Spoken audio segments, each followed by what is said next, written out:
Hear the call, my brothers and sisters, it's time to rise. Stand up for our freedom, we've endured too many lies. Come together, united, let's make our voices known. In the streets of Zimbabwe, we'll reclaim our throne. Join the protest, let your spirit... Welcome, dear viewers, to Giggle with a Message on Zimwaves TV, where we serve up the absurdities of the day with a side of humor, all garnished with a sprinkling of truth. Today's episode stars none other than the man who can spin a yarn faster than a spider on caffeine, Christopher Mutsvangwa, the ZANU-PF spokesperson who never met a microphone he didn't like. Buckle up, because this ride is about to get bumpy, bizarre, and absolutely bonkers. So, picture this. Mutsvangwa steps up to the podium, chest puffed out like a rooster in a henhouse, and declares with the confidence of a man who's never been wrong in his life, or so he thinks, that ZANU-PF, and only ZANU-PF, fought the Liberation War. Yes, folks, you heard that right. According to Mutsvangwa, the entire liberation struggle was just a one-man band, and that man was ZANU-PF. Forget the millions of Zimbabweans who risked life and limb, who hid freedom fighters in their homes, who cooked meals from their meager rations, and who walked for miles to support the cause. No. They were just the extras in ZANU-PF's blockbuster movie, How We Saved Zimbabwe All by Ourselves. Now, let's pause for a moment to appreciate the sheer audacity of this claim. Imagine a world where the liberation struggle was like a school play, and ZANU-PF was the kid who insisted on playing every single role: hero, villain, and even the tree in the background. Meanwhile, everyone else was just there to applaud at the end. But here's the kicker. ZANU-PF didn't invent freedom, despite what Mutsvangwa might think. The war wasn't their exclusive property. It was the People's War, fought by the collective will and determination of Zimbabweans who wanted nothing more than to live in a free and just society. To claim otherwise is like saying the rain only falls because ZANU-PF tells it to. It's absurd, but that's the world according to Mutsvangwa. But hold on to your hats, because Mutsvangwa wasn't done yet. No, sir. He decided to throw a few barbs at South Africa's Julius Malema, the fiery leader of the economic freedom fighters. Now, Malema has been stirring up some trouble, or as we like to call it, speaking the truth, by encouraging Zimbabweans to stand up against repression. Mutsvangwa, never one to miss an opportunity to miss the point, labeled Malema a Rhodes protege. Yes, you heard that correctly. Mutsvangwa, from the party that's turned repression into a fine art, had the gall to accuse Malema of being too cozy with colonialism. It's almost like Mutsvangwa forgot which side of history he's on. Because let's be real, if there's anyone carrying the torch of Rhodesian greed and repression, it's not Malema. It's ZANU-PF, the party that's been looting Zimbabwe's resources with the same enthusiasm that a kid attacks a piñata. The only difference is that when ZANU-PF breaks open the goodies, there's nothing left for anyone else.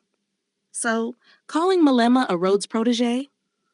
That's rich, coming from a party that's turned Zimbabwe into a playground for the powerful, while the rest of the country struggles to get by.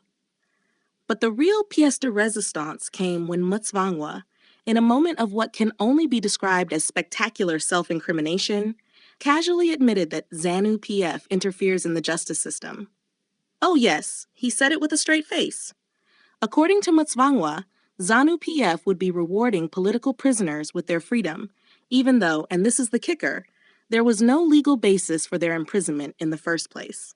Let's unpack that for a second. Mutsvangwa just confirmed that the justice system in Zimbabwe is as solid as a house of cards in a hurricane, ready to topple at the first sign of political pressure. It's like ZANU-PF is running a special offer. Get out of jail free, no legal grounds required.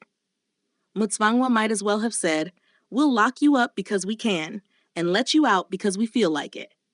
This isn't justice. It's a game of political roulette where the house always wins and the people always lose. And the best part? Mutsvangwa delivered this news as if he was announcing the weather, casual, confident, and completely oblivious to the fact that he just admitted to a massive abuse of power.